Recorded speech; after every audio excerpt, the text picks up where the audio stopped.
বিসমিল্লাহির রহমানির রহিম। রাজস্ব সম্মেলন 2026 উপলক্ষে আয়োজিত এই অনুষ্ঠানের সম্মানিত সভাপতি, সম্মানিত অর্থমন্ত্রী, উপস্থিত মন্ত্রী পরিষদের সদস্যবৃন্দ, উপদেষ্টাবৃন্দ, জাতীয় সংসদ সদস্যবৃন্দ, এনবিআরের সকল পর্যায়ের কর্মকর্তা এবং সদস্যবৃন্দ এবং উপস্থিত সকল উপস্থিতিবৃন্দ, আসসালামু আলাইকুম। আজকের এই সম্মেলনটি অবশ্যই একটি ভিন্ন ধর্মী সম্মেলন। এটিকে আমি একটি সাধারণ সম্মেলন হিসাবে দেখছি না, কারণ আপনাদের অর্থাৎ এনবিআরের সকল কার্যক্রমের সাফল্যের উপরেই সরকারের সকল উন্নয়ন পরিকল্পনা গ্রহণ এবং বাস্তবায়নের সফলতা বহুলাংশে নির্ভরশীল। সেজন্যই আমি আশা করি আজকের এই সম্মেলন হবে আগামী দিনে আপনাদের আরও অধিক সাফল্যের পথ নির্দেশনার সম্মেলন।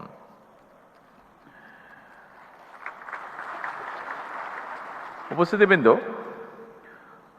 আমরা কি ধরনের ভঙ্গুর অর্থনীতির মধ্য দিয়ে রাষ্ট্র পরিচালনার দায়িত্ব গ্রহণ করেছি, এটি দেশের যে কোনো শ্রেণী পেশার মানুষের চেয়ে খুব সম্ভবত আপনারা সবচেয়ে বেশি অবগত আছেন।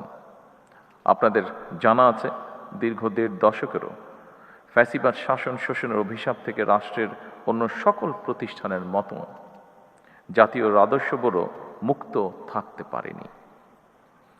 এনবিআরের নীতি নিয়ম উপেক্ষা করে ব্যক্তি কিংবা দলীয় স্বার্থে কাউকে পৃষ্ঠপোষকতা, কারো প্রতি বিরূপ মনোভাব কিংবা রাজস্ব আহরণে স্বেচ্ছাচারিতা এনবিআরকে প্রশ্নবিদ্ধ করেছিল। এনবিআর উপরে মানুষের আস্থা বিনষ্টের একটি অন্যতম কারণ ছিল এই বিষয়গুলো। উপস্থিত সুধীবৃন্দ, ফ্যাসিবাদ মুক্ত বাংলাদেশে এবার আমাদের ঘুরে দাঁড়ানোর পালা, অর্থাৎ বাংলাদেশের ঘুরে দাঁড়ানোর পালা। দেশের জনগণ বর্তমানে এনবিআরকে একটি নির্ভরযোগ্য এবং বিশ্বস্ত প্রতিষ্ঠান হিসাবে প্রত্যাশা করে। দেশের জনগণ, বিশেষ করে করদাতাগণ, এনবিআরকে তাদের আস্থাভাজন প্রতিষ্ঠান হিসাবে দেখতে চায়। দক্ষ এবং টেকসই রাজস্ব ব্যবস্থাপনার মাধ্যমে জন আস্থা অর্জন সম্ভব, যেটি আপনাদের কারো কারো বক্তব্য থেকেও উঠে এসেছে। করদাতাদের সেই প্রত্যাশা পূরণের দায়িত্ব আপনাদেরকে অবশ্যই নিতে হবে। বর্তমান সরকার এনবিআর তথা রাজস্ব কাঠামোকে জনবান্ধব হিসাবে গড়ে তুলতে চায়। উপস্থিতিবৃন্দ, বিশ্ব অর্থনীতি দ্রুত পরিবর্তন হচ্ছে। একের পর এক অত্যাধুনিক প্রযুক্তির বিকাশ ঘটছে। আন্তর্জাতিক বাণিজ্যের ধরন পরিবর্তিত হচ্ছে। ব্যবসায় নতুন নতুন মডেল তৈরি হচ্ছে, নানা রকম চ্যালেঞ্জও তৈরি হচ্ছে। আন্তর্জাতিক কর বা রাজস্ব ব্যবস্থাপনায় এসেছে পরিবর্তন। পরিবর্তিত বিশ্বের অর্থনৈতিক সমস্যা, সম্ভাবনা, সুবিধা এবং চ্যালেঞ্জ মোকাবেলায় রাজস্ব কর্মকর্তাদেরকে বহুমাত্রিক দক্ষতা অর্জন এখন সময় দেবে, যা কিনা আপনাদেরও বক্তব্যে ফুটে উঠেছে এখানে ওপেন ফ্লোরে আলোচনার সময়।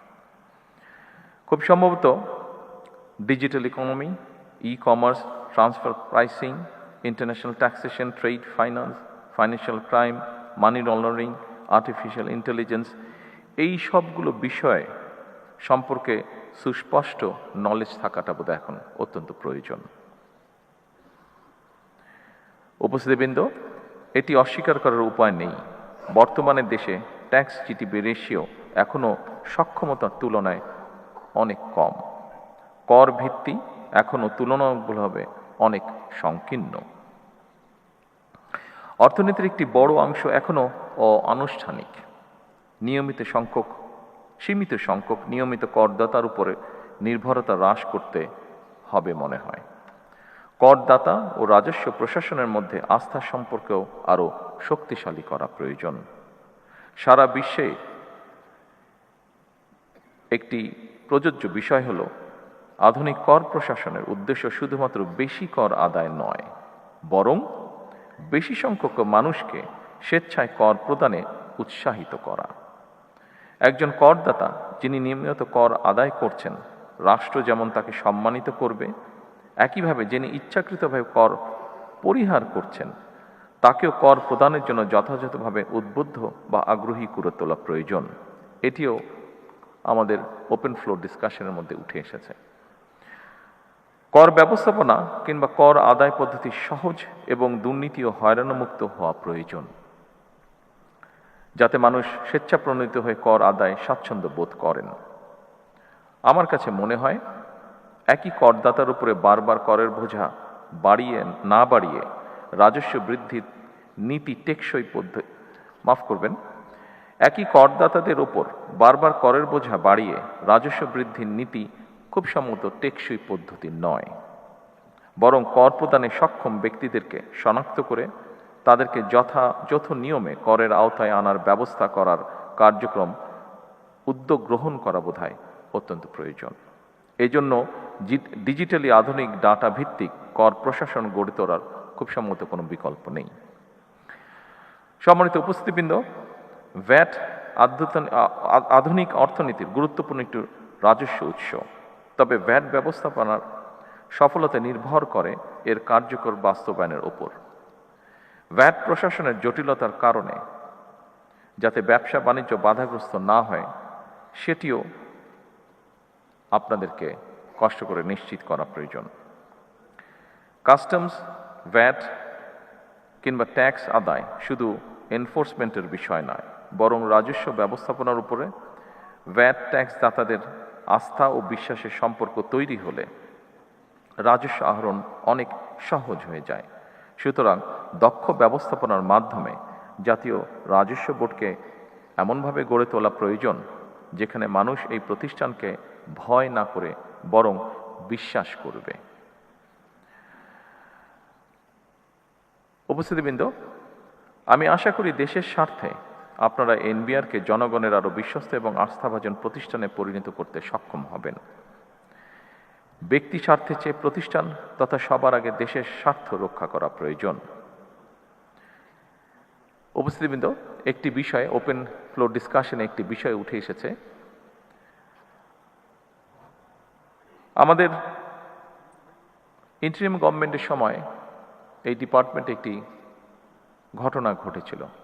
ঘটনাটিকে আমরা দুঃখজনক ঘটনা বলে অভিহিত করতে চাই। আমরা চাই, আমি আগেই বলেছি, সরকার চায় সকলকে সাথে করে নিয়ে বাংলাদেশকে গড়ে তুলতে, প্রত্যেকটি মানুষের কন্ট্রিবিউশনকে সম্মানের সাথে দেখতে চায় সরকার। সমস্যা আছে, সমস্যা থাকবেই, আমরা আলোচনা করে ধীরে ধীরে সমস্যার সমাধান বের করার চেষ্টা করব।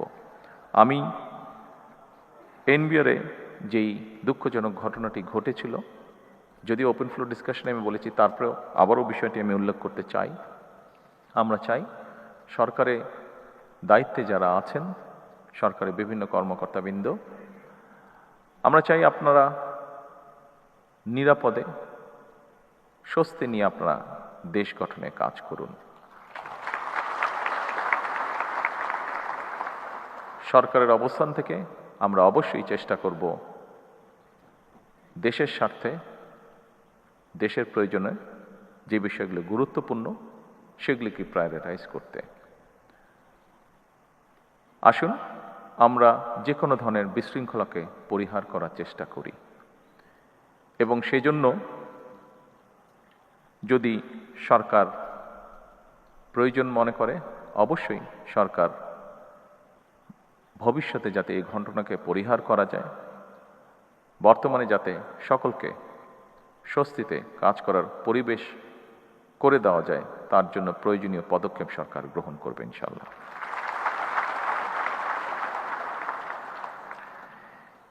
এবার একটি আশা, সম্ভাবনা এবং প্রত্যাশার কথা বলে আমার বক্তব্য শেষ করতে চাই। গত ফেব্রুয়ারি মাসের মাঝামাঝি থেকে জুনের শেষ পর্যন্ত সময়টিতে রাজস্ব আহরণের পরিমাণ ছিল ইতিবাচক। এটি প্রমাণ করে আপনারা পারেন, আপনারাই পারেন এবং আপনারা অবশ্যই পারবেন ইনশাআল্লাহ।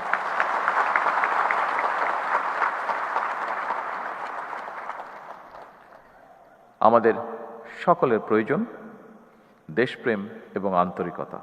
আসুন সমৃদ্ধ বাংলাদেশের স্বার্থে আমরা সবাই মিলে একটি শক্তিশালী রাজস্ব ব্যবস্থা গড়ে তুলি। পরিশেষে আরও সমৃদ্ধ, আরও বিনিয়োগ এবং আরও ব্যবসা বান্ধব একটি রাজস্ব ব্যবস্থাপনার প্রত্যাশায় আমি আজকের এই রাজস্ব সম্মেলনে সফলতা কামনা করে আমার বক্তব্য শেষ করছি। আল্লাহ হাফেজ। বাংলাদেশ জিন্দাবাদ।